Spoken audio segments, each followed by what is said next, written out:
मुंशी प्रेमचंद की लिखी कहानी आगा पीछा। रूप और यौवन के चंचल विलास के बाद कोकिला अब उस कलुषित जीवन के चिन्ह को आंसुओं से धो रही थी। विगत जीवन की याद आते ही उसका दिल बेचैन हो जाता और वह विषाद और निराशा से विकल होकर पुकार उठती, हाय मैंने संसार में जन्म ही क्यों लिया।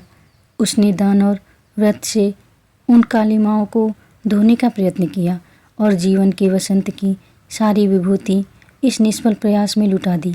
पर यह जागृति क्या किसी महात्मा का वरदान या किसी अनुष्ठान का फल था? नहीं, यह उस नवजात शिशु के प्रथम दर्शन का प्रसाद था, जिसके जन्म ने आज 15 साल से उसकी सूनी गोद को प्रदीप्त कर दिया था। शिशु का मुख देखते ही उसके नीले होठों पर एक छीड़ करुण उदास मुस्कुराहट झलक गई, पर केवल एक क्षण के लिए। एक क्षण के बाद वह मुस्कुराहट एक लंबी सांस में विलीन हो गई।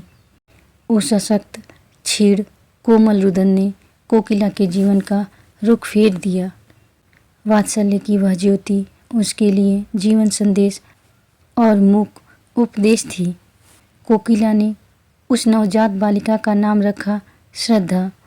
उसी के जन्म ने तो उसमें श्रद्धा उत्पन्न की थी। वह श्रद्धा को अपनी लड़की नहीं, किसी देवी का अवतार समझती थी। उसकी सहेलियां उसे बधाई देने आती, पर कोकिला बालिका को उनकी नज़रों से छिपाती। उसे यह भी मंजूर न था कि उनकी पापमयी दृष्टि भी उस पर पड़े। श्रद्धा ही अब उसकी विभूति, उसकी आत्मा, उसका जीवन दीपक थी। वह कभी कभी उसे गोद में लेकर साथ से छलकती हुई आंखों से देखती और सोचती, क्या यह पावन ज्योति भी वासना के प्रचंड आघातों का शिकार होगी? मेरे प्रयत्न निष्फल हो जाएंगे। क्या कोई ऐसी औषधि नहीं है जो जन्म के संस्कारों को मिटा दे? भगवान से वह सदैव प्रार्थना करती कि मेरी श्रद्धा किन्हीं कांटों में न उलझे। वह वचन और कर्म से, विचार और व्यवहार से उसके सम्मुख नारी जीवन का ऊंचा आदर्श रखेगी। श्रद्धा इतनी सरल, इतनी प्रगल्भ, इतनी चतुर थी कि कभी कभी कोकिला वात्सल्य से गदगद होकर उसके तलवों को अपने मस्तक से रगड़ती और पश्चाताप तथा हर्ष के आंसू बहाती। 16 वर्ष बीत गए। पहले की भोली भाली श्रद्धा अब एक सगर्व, शांत, लज्जाशील नव यौवना थी, जिसे देखकर आंखें तृप्त हो जाती थी। विद्या की उपासिका थी, पर सारे संसार से विमुख। जिनके साथ वह पढ़ती थी वे उससे बात भी न करना चाहती थी। मातृस्नेह के वायुमंडल में पड़कर वह घोर अभिमानिनी हो गई थी। वात्सल्य के वायुमंडल, सखी सहेलियों के परित्याग, रात दिन की घोर पढ़ाई और पुस्तकों के एकांतवास से अगर श्रद्धा को अहम भाव हो आया तो आश्चर्य की कौन सी बात है। उसे किसी से भी बोलने का अधिकार न था। विद्यालय में भले घर की लड़कियां उसके सहवास में अपना अपमान समझती थी। रास्ते में लोग उंगली उठाकर कहते, कोकिला रंडी की लड़की है। उसका सिर झुक जाता, कपोल क्षण भर के लिए लाल होकर दूसरे ही क्षण फिर चूने की तरह सफ़ेद हो जाते। श्रद्धा को एकांत से प्रेम था। विवाह को ईश्वरीय कोप समझती थी। यदि कोकिला ने कभी उसकी बात चला दी तो उसके माथे पर बल पड़ जाते, चमकते हुए लाल चेहरे पर कालिमा छा जाती, आंखों से झरझर आंसू बहने लगते। कोकिला चुप हो जाती। दोनों के जीवन आदर्शों में विरोध था। कोकिला समाज के देवता की पुजारिन, श्रद्धा को समाज से, ईश्वर से और मनुष्य से घृणा थी। यदि संसार में उसे कोई वस्तु प्यारी थी तो वह थी उसकी पुस्तकें। श्रद्धा उन्हें विद्वानों के संसर्ग में अपना जीवन व्यतीत करती, जहाँ ऊंच नीच का भेद नहीं, जाति पाति का स्थान नहीं, सबके अधिकार समान हैं। श्रद्धा की पूर्ण प्रकृति का परिचय महाकवि रहीम के एक दोहे के पद से मिल जाता है। प्रेम सहित मरिबो भले, जो विष दे बुलाए।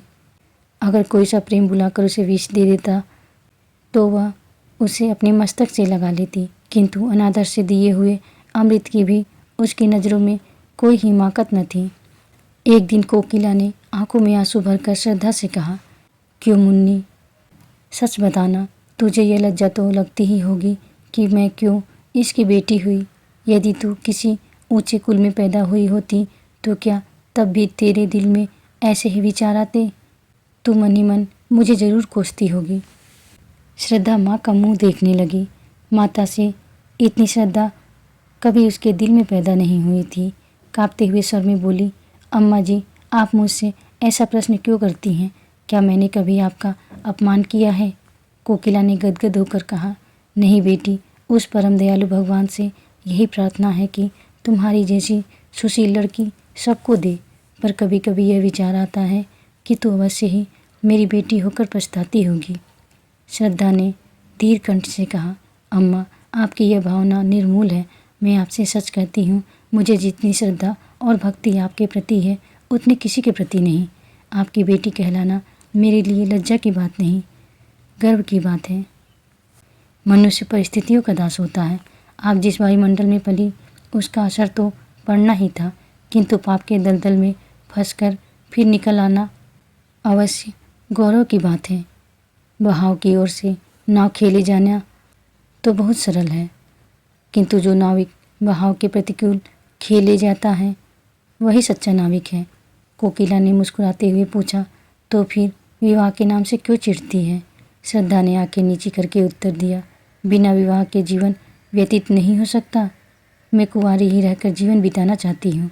विद्यालय से निकलकर कॉलेज में प्रवेश करूँगी और 2-3 वर्ष बाद हम दोनों स्वतंत्र रूप से रह सकती हैं। डॉक्टर बन सकती हूँ, वकालत कर सकती हूँ। औरतों के लिए सब मार्ग खुल गए हैं। कोकिला ने डरते डरते पूछा, क्यों? क्या तुम्हारे हृदय में कोई दूसरी इच्छा नहीं होती?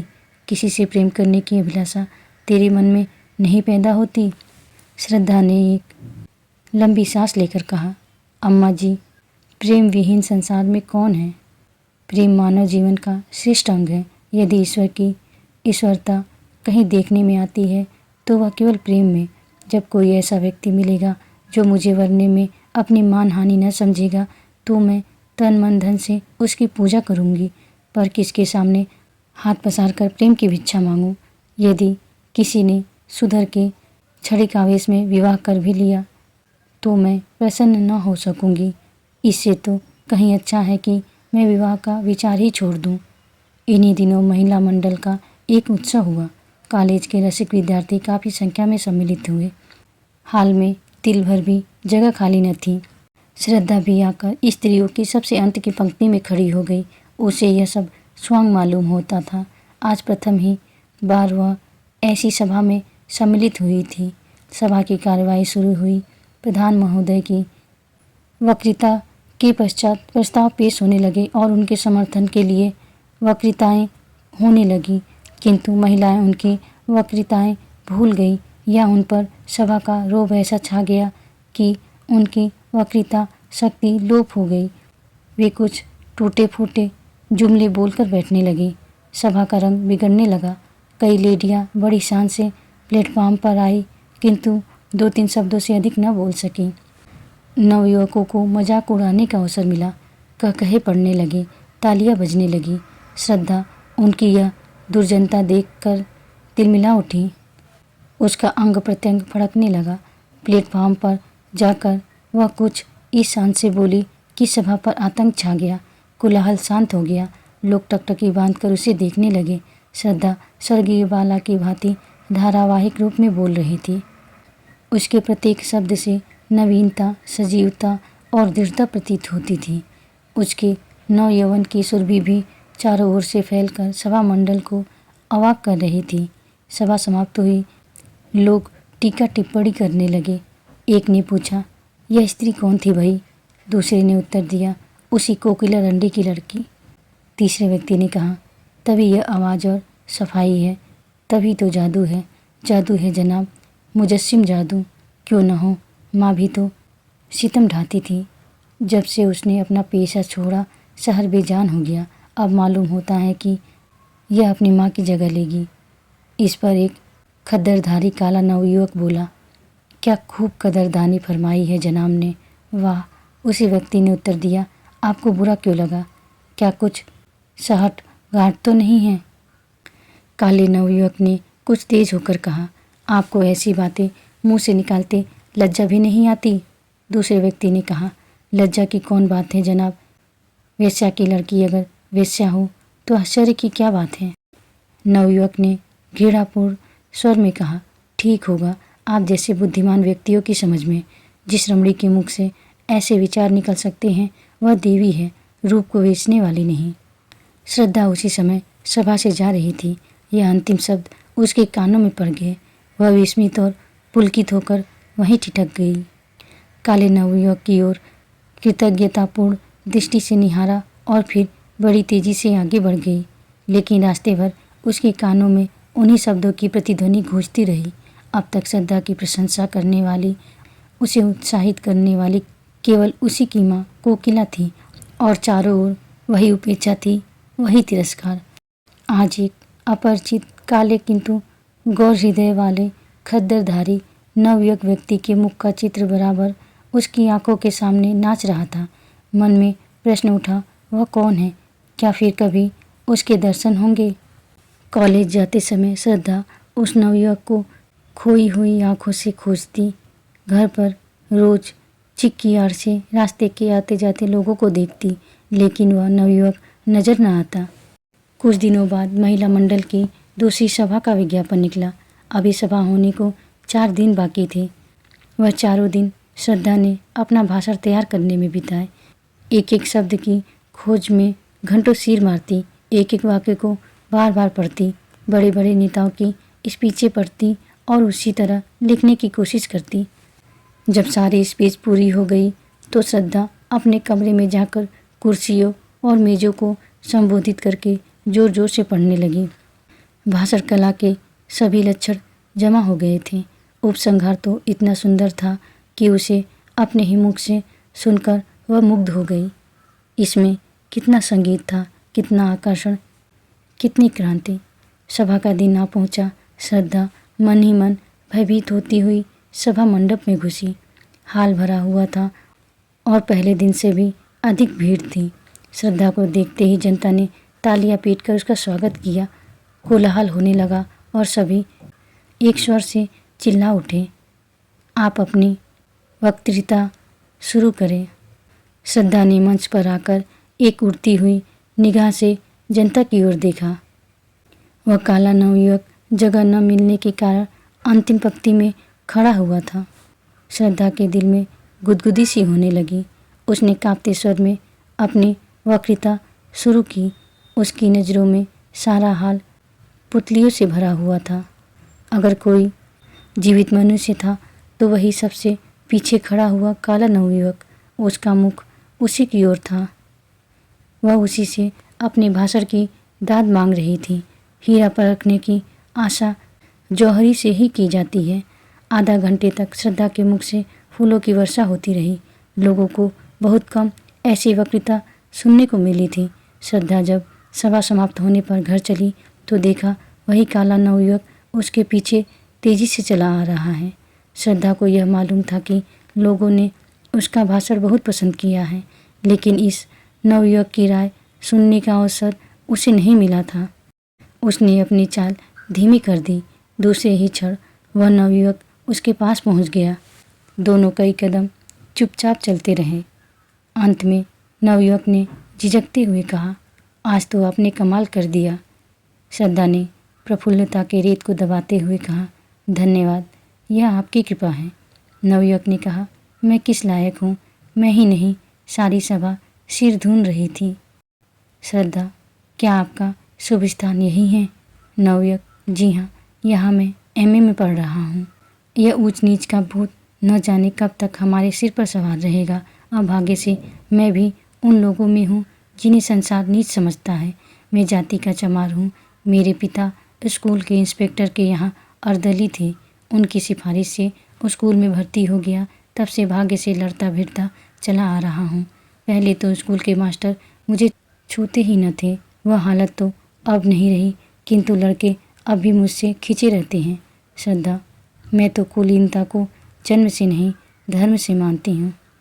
नवयुवक, यह तो आपकी वक्तृता से ही सिद्ध हो गया है और इसी से आपसे बातें करने का साहस भी हुआ। नहीं तो कहाँ आप और कहाँ मैं? श्रद्धा ने अपनी आंखें नीची करके कहा, शायद आपको मेरा हाल मालूम नहीं। नवयुवक, बहुत अच्छी तरह से मालूम है।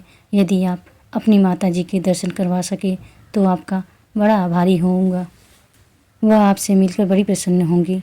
शुभ नाम? मुझे भगत राम कहते हैं। यह परिचय धीरे धीरे स्थिर और दृढ़ होता गया। मैत्री प्रगाढ़ होती गई। श्रद्धा की नज़रों में भगत राम एक देवता थे और भगत राम के समक्ष श्रद्धा मानवीय रूप में देवी थी।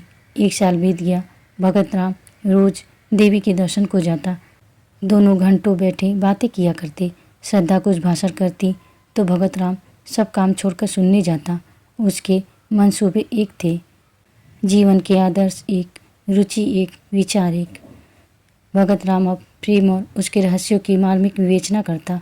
उसकी बातों में रस और अलंकार का कभी इतना संयोग न हुआ था। भावों को इंगित करने में उसे कमाल हो गया था। लेकिन ठीक उन अवसरों पर जब श्रद्धा के हृदय में गुदगुदी होने लगती, उसके कपोल उल्लास से रंजित हो जाते, भगत राम विषय पलट देता और जल्दी ही कोई बहाना बनाकर वहाँ से खिसक जाता।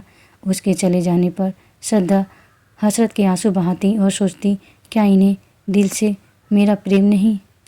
एक दिन कोकिला ने भगत राम को एकांत में बुलाकर कहा, बेटा, अब तो मुन्नी से तुम्हारा विवाह हो जाए तो अच्छा। जीवन का क्या भरोसा, कहीं मर जाऊं तो यह साथ मन ही में रह जाए। भगत राम ने सिर हिलाकर कहा, अम्मा, जरा इस परीक्षा में पास हो जाने दो। जीविका का प्रश्न हल हो जाने के बाद ही विवाह शोभा देता है। यह सब तुम्हारा ही है, क्या मैं साथ बांधे ले जाऊंगी? यह आपकी कृपा है अम्मा जी, पर इतना निर्लज न बनाइए। मैं तो आपका हो चुका, अब तो आप दुत्कारे भी तो इस द्वार से नहीं टल सकता। मुझ जैसा भाग्यवान संसार में और कौन है? लेकिन देवी के मंदिर में जाने से पहले कुछ पान फूल तो होना ही चाहिए। साल भर और गुजर गया। भगत राम ने एमए की उपाधि ली और अपने ही विद्यालय में अर्थशास्त्र का अध्यापक हो गया। उस दिन कोकिला ने खूब दान पुण्य किया। जब भगत राम ने आकर उसके पैरों पर सिर झुकाया तो उसने उसे छाती से लगा लिया। उसे विश्वास था कि आज भगत राम विवाह के प्रश्न को जरूर छेड़ेगा। श्रद्धा प्रतीक्षा की मूर्ति बनी हुई थी। उसका एक एक अंग मानो 100 तार होकर प्रतिध्वनित हो रहा था। दिल पर एक नशा छाया हुआ था। पाँव जमीन पर न पड़ते थे। भगत राम को देखते ही माँ से बोली, अम्मा, अब हमको एक हल्की सी मोटर ले दीजिएगा। कोकिला ने मुस्कुरा कर कहा, हल्की सी क्यों, भारी सी ले लेना। पहले कोई अच्छा सा मकान तो ठीक कर लो। श्रद्धा भगत राम को अपने कमरे में बुला ले गई। दोनों बैठकर नए मकान की सजावट के मंसूबे बांधने लगे। पर्दे, फर्श, तस्वीरें, सबकी व्यवस्था की गई। श्रद्धा ने कहा, रुपए भी अम्मा जी से ले लेंगे। भगत राम बोला, उनसे रुपए लेते मुझे शर्म आएगी। श्रद्धा ने मुस्कुरा कर कहा, आखिर मेरे दहेज के रुपए तो देंगी। दोनों घंटे भर बातें करते रहे, मगर वह मार्मिक शब्द जिसे सुनने के लिए श्रद्धा का मन आतुर हो रहा था, आज भी भगत राम के मुंह से न निकला और वह विदा हो गया। उसके जाने पर कोकिला ने डरते डरते पूछा, आज क्या बातें हुई? श्रद्धा ने उसका आशय समझकर कहा, अगर मैं ऐसी भारी हो रही हूँ तो कुएं में क्यों नहीं डाल देती। यह कहते कहते उसके धैर्य की दीवार टूट गई। वह आवेश और वह वेदना जो भीतर ही भीतर अब तक टीस रही थी निकल पड़ी। वह फूट फूट कर रोने लगी। कोकिला ने झुझलाकर कहा, जब कुछ बातचीत ही नहीं करना है तो रोज आते ही क्यों हैं? कोई ऐसा घराना भी तो नहीं है और न ऐसे धन्ना सेठ ही हैं। श्रद्धा ने आंखें पोंछकर कहा, अम्मा जी, मेरे सामने उन्हें कुछ न कहिए। उनके दिल में जो कुछ है वह मैं जानती हूँ। वह मुँह से चाहे कुछ न कहे मगर दिल से कह चुके, और मैं चाहे कानों से कुछ न सुनूं पर दिल से सब कुछ सुन चुकी। कोकिला ने श्रद्धा से कुछ भी न कहा, लेकिन दूसरे दिन भगत राम से बोली, अब किस विचार में हो बेटा?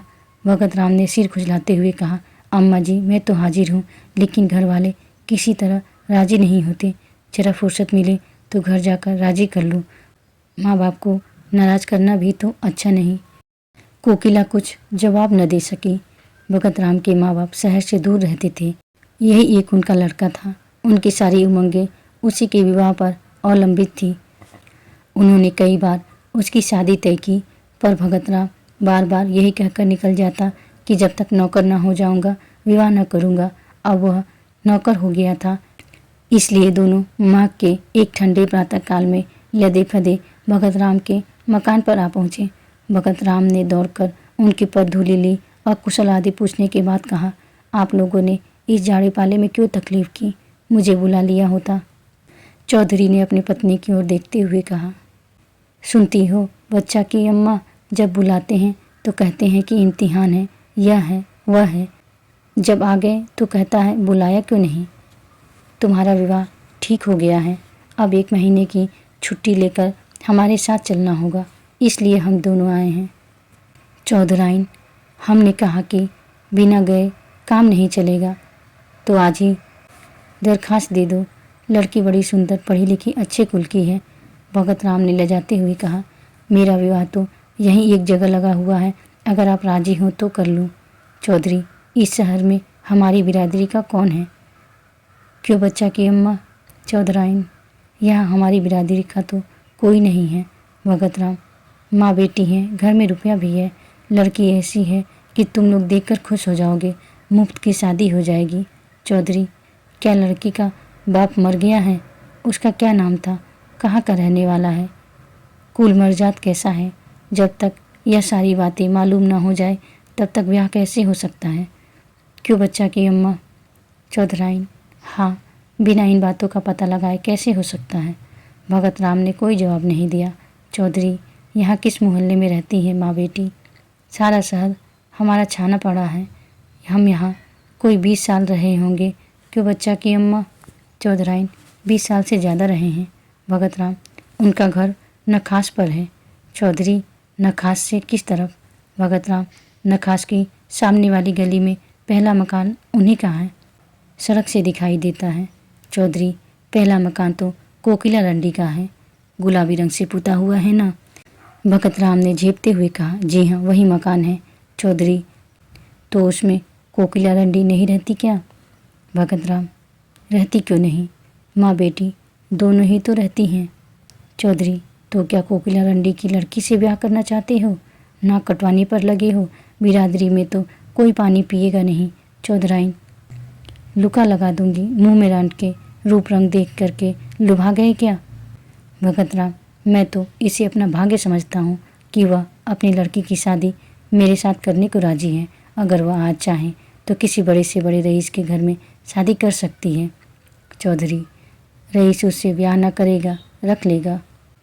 तुम्हें भगवान समाई दे तो 1 नहीं 4 रखो, मर्दों के लिए कौन रोक है, लेकिन जो ब्याह के लिए कहो तो ब्याह वही है जो बिरादरी में हो। चौधराइन, बहुत पढ़ने से आदमी बौरा जाता है। चौधरी, हम तो गंवार आदमी हैं, पर समझ में नहीं आता कि तुम्हारी यह नीयत कैसे हुई। रंडी की बेटी चाहे इन्नर की परी हो तो भी रंडी की बेटी है। हम तुम्हारा विवाह वहाँ न होने देंगे। अगर तुमने विवाह किया तो हम दोनों तुम्हारे ऊपर जान दे देंगे, इतना अच्छी तरह से समझ लेना। क्यों बच्चा की अम्मा? चौधराइन, ब्याह कर लेंगे, जैसे हंसी टट्टा है, झाड़ू मार के भगा दूंगी रांट को। अपनी बेटी अपने घर में रखे। भगत राम, अगर आप लोगों की आज्ञा नहीं है तो मैं विवाह नहीं करूँगा, मगर मैं किसी दूसरी औरत से भी विवाह न करूँगा। चौधराइन, हाँ, तुम कुंवारे रहो, यह हमें मंजूर है, पतुरिया के घर में ब्याह न करेंगे। भगत राम ने अब के झुझला कर कहा, आप मुझसे बार बार पतुरिया क्यों कहती हैं? किसी ज़माने में यह उसका पेशा रहा होगा। आज दिन वह जितनी आचार विचार से रहती है, शायद ही कोई और रहती हो। ऐसा पवित्र आचरण तो मैंने आज तक देखा ही नहीं। भगत राम का सारा यत्न विफल हो गया। चौधराइन ने ऐसी जिद पकड़ी कि जो भर अपनी जगह से न टली। रात को जब भगत राम अपने प्रेम मंदिर में पहुंचा तो उसका चेहरा उतरा हुआ था। एक एक अंग से निराशा टपक रही थी। श्रद्धा रास्ता देखती हुई घबरा रही थी कि आज इतनी रात तक आए क्यों नहीं। उन्हें क्या मालूम कि मेरे दिल की क्या हालत हो रही है। यार दोस्तों से छुट्टी मिलेगी तो भूलकर इधर भी आ जाएंगे। कोकिला ने कहा, मैं तो तुझसे कह चुकी कि उनका अब वह मिजाज नहीं रहा, फिर भी तो नहीं मानती। आखिर इस टाल मटोल की कोई हद भी है। श्रद्धा ने दुखित होकर कहा, अम्मा जी, मैं आपसे 1000 बार विनय कर चुकी हूँ कि चाहे लौकिक रूप में कुमारी ही क्यों न रहूँ, लेकिन हृदय से उनकी विवाहता हो चुकी। अगर ऐसा आदमी विश्वास करने के काबिल नहीं है तो फिर नहीं जानते कि किस पर विश्वास किया जा सकता है। इसी समय भगत राम निराशा की मूर्ति बने हुए कमरे के भीतर आए। दोनों स्त्रियों ने उनकी ओर देखा। कोकिला की आंखों में शिकायत थी और श्रद्धा की आंखों में वेदना। कोकिला की आंखें कह रही थी, यह क्या तुम्हारे रंग ढंग है? श्रद्धा की आंखें कह रही थी, इतनी निर्दयता। भगत राम ने धीमे वेदनापूर्ण स्वर में कहा, आप लोगों को आज बहुत देर तक मेरी राह देखनी पड़ी, मगर मैं मजबूर था। घर से अम्मा और दादा आए हुए हैं, उन्हीं से बातें कर रहा था। कोकिला बोली, घर पर तो सब कुशल है ना? भगत राम ने सिर झुकाए हुए कहा, जी हाँ, सब कुशल है। मेरे विवाह का मसला पेश था। पुराने ख्याल के आदमी हैं, किसी तरह भी राजी नहीं होते। कोकिला का मुख तमतमा उठा। बोली, हाँ क्यों राजी होंगे, हम लोग उनसे भी नीच हैं ना। लेकिन जब तुम उनकी इच्छा के दास थे तो तुम्हें उनसे पूछकर यहाँ आना जाना चाहिए था। इस तरह हमारा अपमान करके तुम्हें क्या मिला? यदि मुझे मालूम होता कि तुम अपने माँ बाप के इतने गुलाम हो तो यह नौबत ही काहे को आती। श्रद्धा ने देखा कि भगत राम की आंखों से आंसू गिर रहे हैं। विनीत भाव से बोली, अम्मा जी, माँ बाप की मर्जी का गुलाम होना कोई पाप नहीं है। अगर मैं आपकी उपेक्षा करूं तो क्या आपको दुख ना होगा? यही हाल उन लोगों का भी तो होगा। श्रद्धा यह कहती हुई अपने कमरे की ओर चली और इशारे से भगत राम को भी बुलाया। कमरे में बैठकर दोनों कई मिनट तक पृथ्वी की ओर ताकते रहे। किसी में भी साहस न था कि उस सन्नाटे को तोड़े। अंत में भगत राम ने पुरुषोचित वीरता से काम लिया और कहा, श्रद्धा, इस समय मेरे हृदय के भीतर तुमुल युद्ध हो रहा है। मैं शब्दों में अपनी दशा बयान नहीं कर सकता। जी चाहता है कि विष खाकर जान दे दूं। तुमसे अलग रखकर जीवित नहीं रह सकता, केवल तड़प सकता हूँ। मैंने न जाने उनकी कितनी खुशामद की, कितना रोया, कितना गिड़गिड़ाया, लेकिन दोनों अपनी बातों पर अड़े रहे। बार बार यही कहते रहे कि अगर यह ब्याह होगा तो हम दोनों तुम पर अपनी जान दे देंगे। उन्हें मेरी मौत मंजूर है, लेकिन तुम मेरे हृदय की रानी बनो, यह मंजूर नहीं। श्रद्धा ने सांत्वना देते हुए कहा, प्यारे, मुझसे उनका घृणा करना उचित है। पढ़े लिखे आदमियों में ही ऐसे कितने निकलेंगे, इसमें उनका कोई दोष नहीं। मैं सवेरे उनके दर्शन करने जाऊंगी। शायद मुझे देखकर उनका दिल पिघल जाए। मैं हर तरह से उनकी सेवा करूंगी, उनकी धोतियाँ धोऊंगी, उनके पैर दाबा करूंगी। मैं वह सब करूंगी जो उनकी मनचाही बहू करती। इसमें लज्जा की कौन सी बात। उनके तलवे सहलाऊंगी, वचन गाकर सुनाऊंगी। मुझे बहुत से देहाती गीत आते हैं। अम्मा जी के सिर के सफ़ेद बाल सुनूंगी। मैं दया नहीं चाहती, मैं तो प्रेम की चेरी हूँ। तुम्हारे लिए मैं सब कुछ करूँगी, सब कुछ। भगत राम को ऐसा मालूम हुआ मानो उसकी आंखों की ज्योति बढ़ गई है, अपना शरीर में कोई दूसरी ज्योतिर्मय आत्मा आ गई है। उसके हृदय का सारा अनुराग, सारा विश्वास, सारी भक्ति आंखों से उमड़कर श्रद्धा के पैरों की ओर जाती हुई मालूम हुई। मानो किसी घर से नन्हे नन्हे लाल कपोल वाले, रेशमी कपड़ों वाले, घुंघराले बालों वाले बच्चे हंसते हुए निकलकर खेलने जा रहे हों। चौधरी और चौधराइन को शहर आए हुए 2 सप्ताह बीत गए। वे रोज़ जाने के लिए कमर कसते, लेकिन फिर रह जाते। श्रद्धा उन्हें जाने न देती। सवेरे जब उनकी आंखें खुलती तो श्रद्धा उनके स्नान के लिए पानी तपाती हुई होती। चौधरी को अपना हुक्का भरा हुआ मिलता। वे लोग जो ही नहा कर उठते, श्रद्धा उनकी धोती छाटने लगती। दोनों उसकी सेवा और अविरत परिश्रम देखकर दंग रह जाते। ऐसी सुंदर, ऐसी मधुभाषिणी, ऐसी हंसमुख और चतुर रमणी चौधरी ने इंस्पेक्टर साहब के घर में भी न देखी थी। चौधरी को वह देवी मालूम होती और चौधराइन को लक्ष्मी। दोनों श्रद्धा की सेवा और टहल व प्रेम पर आश्चर्य करते थे, किंतु तो भी कलंक और बिरादरी का प्रश्न उनके मुंह पर मुहर लगाए हुए था। 15वें दिन जब श्रद्धा 10 बजे रात को अपने घर चली गई तो चौधरी ने चौधराइन से कहा, लड़की तो साक्षात लक्ष्मी है। चौधराइन, जब मेरी धोती छाटने लगती है तो मैं मारे लाज के कट जाती हूँ। हमारी तरह तो इसकी लौंडी होगी। चौधरी, फिर क्या सलाह देती हो? अपनी बिरादरी में तो ऐसी सुघड़ लड़की मिलने की नहीं। चौधराइन, राम का नाम लेकर ब्याह करो, बहुत होगा, रोटी पड़ जाएगी। 5 बीसी में तो रोटी होती है, कौन 56 टके लगते हैं। पहले हमें शंका होती थी कि पतुरिया की लड़की न जाने कैसी हो कैसी न हो, पर अब सारी शंका मिट गई। चौधरी जब बातें करती है तो मालूम होता है मुँह से फूल झड़ते हैं। चौधराइन, मैं तो उसकी माँ को बखानती हूँ जिसकी कोख में ऐसी लक्ष्मी जन्मी।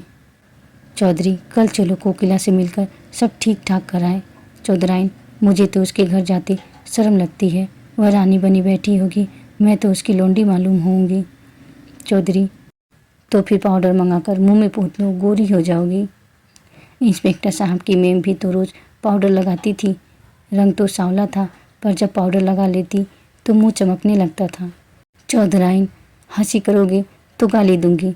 हाँ, काली चमड़ी पर कोई रंग चढ़ता है जो पाउडर चढ़ जाएगा? तुम तो सचमुच उसके चौकीदार से लगोगे। चौधरी, तो कल मुंह अंधेरे चल दे, अगर कहीं श्रद्धा आ गई तो फिर गला ना छोड़ेगी। बच्चा से कह देंगे कि पंडित से शायद मिली, सब ठीक कर लो। फिर हंसकर कहा, उन्हें तो आप ही जल्दी होगी। चौधराइन भी पुराने दिन याद करके मुस्कुराने लगी। चौधरी और चौधराइन का मत पाकर कोकिला विवाह का आयोजन करने लगी। कपड़े बनवाए जाने लगे, बर्तनों की दुकानें छानी जाने लगी और गहनों के लिए सुनार के पास आर्डर जाने लगे। लेकिन न मालूम क्यों भगत राम के मुँह पर प्रसन्नता का चिन्ह तक न था। श्रद्धा के यहाँ नित्य की भांति जाता, किंतु उदास कुछ भूला हुआ सा बैठा रहता। घंटों आत्मविस्मृति की अवस्था में शून्य दृष्टि से आकाश अथवा पृथ्वी की ओर देखा करता। श्रद्धा उसे अपने कीमती कपड़े और जड़ाऊ गहने दिखलाती। उसके अंग प्रत्यंग से आशाओं की स्फूर्ति छलकती पड़ती थी। इस नशे में वह भगत राम की आंखों में छिपे हुए आंसुओं को देख न पाती थी। इधर चौधरी भी तैयारियां कर रहे थे। बार बार शहर आते और विवाह के सामान मोल ले जाते। भगत राम के स्वतंत्र विचार वाले मित्र उसके भाग्य पर ईर्ष्या करते। अप्सरा जैसी सुंदर स्त्री, कारों के खजाने जैसी दौलत दोनों साथ ही किसे मैसर होती है, किंतु वह जो मित्रों की ईर्ष्या, कोकिला की प्रसन्नता, श्रद्धा की मनोकामना और चौधरी और चौधराइन की आनंद का कारण था, छिप छिप कर रोता था। अपने जीवन से दुखी था। चिराग तले अंधेरा छाया हुआ था। इस छिपे हुए तूफान की किसी को भी खबर न थी जो उसके हृदय में हाहाकार मचा रहा था। जो जो विवाह का दिन समीप आता था, भगत राम की बनावटी उमंग भी ठंडी पड़ती जाती थी। जब 4 दिन रह गए तो उसे हल्का सा ज्वर आ गया। वह श्रद्धा के घर भी न जा सका। चौधरी और चौधराइन तथा अन्य बिरादरी के लोग भी आ पहुँचे थे, किंतु सबके सब विवाह की धुन में इतने मस्त थे कि किसी का भी ध्यान उसकी ओर न गया। दूसरे दिन भी वह घर से न निकल सका। श्रद्धा ने समझा कि विवाह की रीतियों से छुट्टी न मिली होगी। तीसरे दिन चौधराइन भगत राम को बुलाने गई तो देखा कि वह सहमी हुई विस्फारित आंखों से कमरे के एक कोने की ओर देखता हुआ दोनों हाथ सामने किए पीछे हट रहा है, मानो अपने को किसी के वार से बचा रहा हो। चौधराइन ने घबराकर पूछा, बच्चा कैसा जी है? पीछे इस तरह क्यों चले जा रहे हो? यहाँ तो कोई नहीं है। भगत राम के मुख पर पागलों जैसी अचेतना थी, आंखों में भय छाया हुआ था। भीत स्वर में बोला, नहीं अम्मा जी, देखो वह श्रद्धा चली आ रही है। देखो उसके दोनों हाथों में 2 काली नागिनें हैं। वह मुझे उन नागिनों से डसवाना चाहती है। अरे अम्मा, वह नज़दीक आ गई। श्रद्धा, श्रद्धा, तुम मेरी जान की क्यों बैरिन हो गई? क्या मेरे असीम प्रेम का यही परिणाम है? मैं तो तुम्हारे चरणों पर बलि होने के लिए सदैव तत्पर था। इस जीवन का मूल्य ही क्या है? तुम इन नागिनों को दूर फेंक दो। मैं यहाँ तुम्हारे चरणों पर लेटकर यह जान तुम पर न्यौछावर कर दूंगा। है, तुम न मानोगी। यह कहकर वह चित्त गिर पड़ा। चौधराइन ने लपक कर चौधरी को बुलाया। दोनों ने भगत राम को उठाकर चरपाई पर लिटा दिया। चौधरी का ध्यान किसी आसेब की ओर गया। वह तुरंत ही लौंग और राख लेकर आसेब उतारने का आयोजन करने लगे। स्वयं मंत्र तंत्र में निपुण थे। भगत राम का सारा शरीर ठंडा था, किंतु सिर तवे की तरह तप रहा था। रात को भगत राम कई बार चौंक कर उठा। चौधरी ने हर बार मंत्र फूंक कर अपने ख्याल से आसेब को भगाया। चौधराइन ने कहा, कोई डॉक्टर क्यों नहीं बुलाते? शायद दवा से कुछ फायदा हो। कल ब्याह और आज यह हाल। चौधरी ने निशंक भाव से कहा, डॉक्टर आकर क्या करेगा? वही पीपल वाले बाबा तो हैं। दवा दारू करना, उनसे और रार बढ़ाना है। रात जाने दो, सवेरा होते ही 1 बकरा और 1 बोतल दारू उनकी भेंट की जाएगी। बस और कुछ करने की ज़रूरत नहीं। डॉक्टर बीमारी की दवा करता है कि हवा बयार की? बीमारी उन्हें कोई नहीं है। कुल के बाहर ब्याह करने से ही देवता लोग रूठ गए हैं। सवेरे चौधरी ने एक बकरा मंगवाया। स्त्रियां गाती बजाती हुई देवी के चौतरे की ओर चली। जब लोग लौट कर आए तो देखा कि भगत राम की हालत खराब है। उसकी नाड़ी धीरे धीरे बंद हो रही थी। मुख पर मृत्यु विभीषिका की छाप थी। उसके दोनों नेत्रों से आंसू बहकर गालों पर ढुलक रहे थे, मानो अपूर्ण इच्छा का अंतिम संदेश निर्दय संसार को सुना रहे हो। जीवन का कितना वेदनापूर्ण दृश्य था। आंसू की 2 बूंदें। अब चौधरी घबराए। तुरंत ही कोकिला को खबर दी। एक आदमी डॉक्टर के पास भेजा। डॉक्टर के आने में तो देर थी। वह भगत राम के मित्रों में से था, किंतु कोकिला और श्रद्धा आदमी के साथ ही आ पहुंची। श्रद्धा भगत राम के सामने आकर खड़ी हो गई। आंखों से आंसू बहने लगे। थोड़ी देर में भगत राम ने आंखें खोली और श्रद्धा की ओर देखकर बोले, तुम आ गई श्रद्धा, मैं तुम्हारी राह देख रहा था। यह अंतिम प्यार लो। आज ही सब आगा पीछा का अंत हो जाएगा, जो आज से 3 वर्ष पूर्व आरंभ हुआ था। इन 3 वर्षों में मुझे जो आत्मा की अंतरा मिली है, हृदय ही जानता है। तुम वफा की देवी हो, लेकिन मुझे रह रहकर यह भ्रम होता था, क्या तुम खून के असर का नाश कर सकती हो? क्या तुम एक ही बार में अपनी परंपरा की नीति छोड़ सकोगी? क्या तुम जन्म के प्राकृतिक नियमों को तोड़ सकोगी? इन भ्रमपूर्ण विचारों के लिए शोक न करना। मैं तुम्हारे योग्य न था किसी प्रकार भी, और कभी भी तुम्हारे जैसा महान हृदय न बन सका। हाँ, इस भ्रम के वश में पड़कर संसार से मैं अपनी इच्छाएं बिना पूर्ण किए ही जा रहा हूँ। तुम्हारे अगाध निष्कपट निर्मल प्रेम की स्मृति सदैव ही मेरे साथ रहेगी।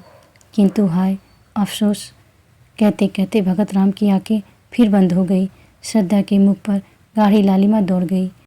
उसके आंसू सूख गए। झुकी हुई गर्दन तन गई। माथे पर बल पड़ गए। आंखों में आत्माभिमान की झलक आ गई।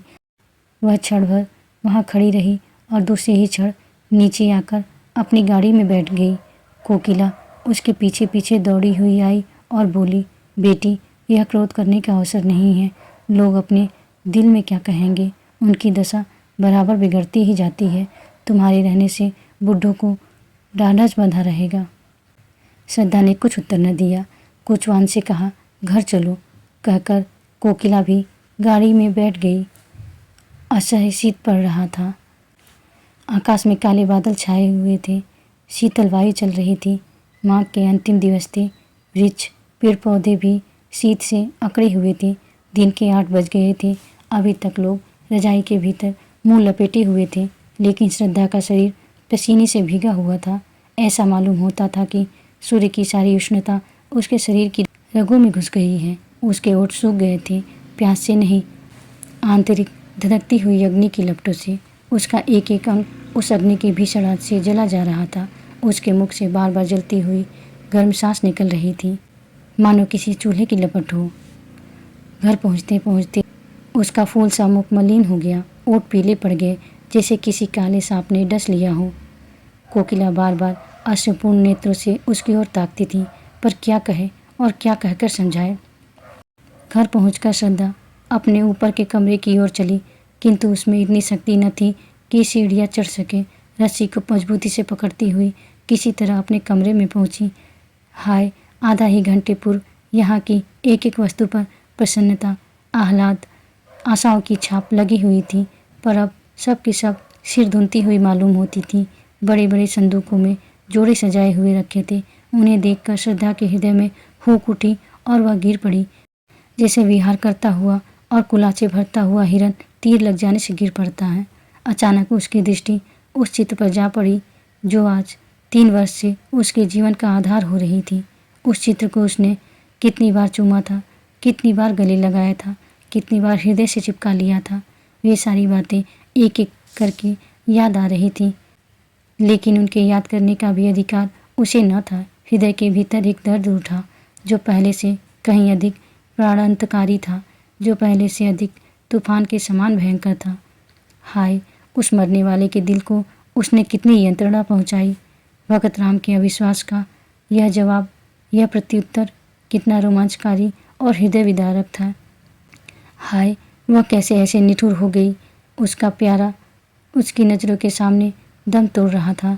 उसके लिए, उसकी सांत्वना के लिए एक शब्द भी मुंह से न निकला। यही तो खून का असर है। इसके अतिरिक्त और हो ही क्या सकता है। आज पहली बार श्रद्धा को कोकिला की बेटी होने का पछतावा हुआ। वह इतनी स्वार्थरत, इतनी हृदयहीन है, आज ही उसे मालूम पड़ा। वह त्याग, वह सेवा, वह उच्च आदर्श जिस पर उसे घमंड था, ढहकर श्रद्धा के सामने गिर पड़ा। वह अपनी ही दृष्टि में अपने को हे समझने लगी। उस स्वर्गीय प्रेम का ऐसा नैराश्यपूर्ण उत्तर वैश्या की पुत्री के अतिरिक्त और कौन दे सकता है। श्रद्धा उसी कमरे से बाहर निकलकर वायु वेग से सीढ़ियाँ उतरती हुई नीचे पहुंची और भगत राम के मकान की ओर दौड़ी। वह आखिरी बार उससे गले मिलना चाहती थी, अंतिम बार उसके दर्शन करना चाहती थी। वह अनंत प्रेम के कठिन बंधनों को निभाएगी और अंतिम श्वास तक उसी की ही बनकर रहेगी। रास्ते में कोई सवारी न मिली। श्रद्धा थकी जा रही थी, सिर से पांव तक पसीने से नहाई हुई थी। न मालूम कितनी बार वह ठोकर खाकर गिरी और फिर उठकर दौड़ने लगी। उसके घुटनों से रक्त निकल रहा था। साड़ी कई जगह से फट गई थी, मगर उस वक्त अपने तन बदन की सुध तक न थी। उसका एक एक रुआ सहर कंठ हो होकर ईश्वर से प्रार्थना कर रहा था कि उस प्रातःकाल के दीपक की लौ थोड़ी देर और बची रहे। उनके मुख से एक बार श्रद्धा का शब्द सुनने के लिए उसकी अंतरात्मा कितनी व्याकुल हो रही थी। केवल यही एक शब्द सुनकर फिर उसकी कोई भी इच्छा अपूर्ण न रह जाएगी। उसकी सारी आशाएं सफल हो जाएंगी, सारी साध पूर्ण हो जाएगी। श्रद्धा को देखते ही चौधराइन ने उसका हाथ पकड़ लिया और रोती हुई बोली, बेटी तुम कहाँ चली गई थी?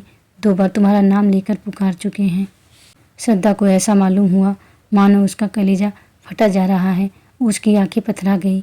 उसे ऐसा मालूम होने लगा कि वह अगाध अथाह समुद्र की भौर में पड़ गई है। उसने कमरे में जाते ही भगत राम के ठंडे पैरों पर सिर रख दिया और उसे आंखों के गर्म पानी से धोकर गर्म करने का उपाय करने लगी। यही उसकी सारी आशाओं और कुछ अरमानों की समाधि थी।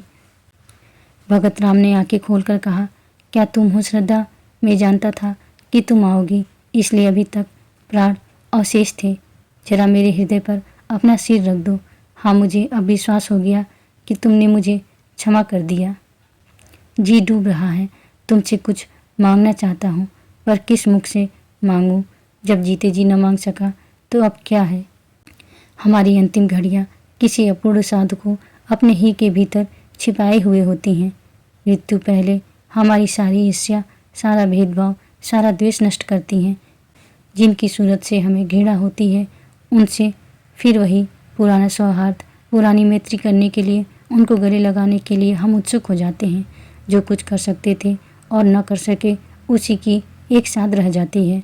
भगत राम ने उखड़े हुए विषादपूर्ण स्वर में अपने प्रेम की पुनरावृत्ति श्रद्धा के सामने की। उस स्वर्गीय निधि को पाकर वह प्रसन्न हो सकता था, उसका उपयोग कर सकता था, किंतु हाय, आज वह जा रहा है अपूर्ण साधों की स्मृति लिए हुए। हाय रे अभागिन साध। श्रद्धा भगत राम के वक्षस्थल पर झुकी हुई रो रही थी। भगत राम ने सिर उठाकर उसके मुरझाए हुए आंसुओं से धोए हुए स्वच्छ कपोलों को चूम लिया। मरती हुई साध की वह अंतिम हंसी थी। भगत राम ने अवरुद्ध कंठ से कहा, यह हमारा और तुम्हारा विवाह है श्रद्धा, यह मेरी अंतिम भेंट है। यह कहते हुए उसकी आंखें हमेशा के लिए बंद हो गई। साध भी मरकर गिर पड़ी। श्रद्धा की आंखें रोते रोते लाल हो रही थी। उसे ऐसा मालूम हुआ मानो भगत राम उसके सामने प्रेमालिंगन का संकेत करते हुए मुस्कुरा रहे हैं। वह अपनी दशा, काल, स्थान सब भूल गई। जख्मी सिपाही अपनी जीत का समाचार पाकर अपना दर्द, अपनी पीड़ा भूल जाता है। क्षण भर के लिए मौत भी हेय हो जाती है। श्रद्धा का भी यही हाल हुआ। वह भी अपना जीवन प्रेम की निठुर वेदी पर उत्सर्ग करने के लिए तैयार हो गई, जिस पर लैला और मजनू, सीरी और फराद नहीं, हजारों ने अपनी बलि चढ़ा दी। उसने चुम्बन का उत्तर देते हुए कहा, प्यारे, मैं तुम्हारी हूँ और सदा तुम्हारी ही रहूँगी। कहानी सुनने के लिए धन्यवाद।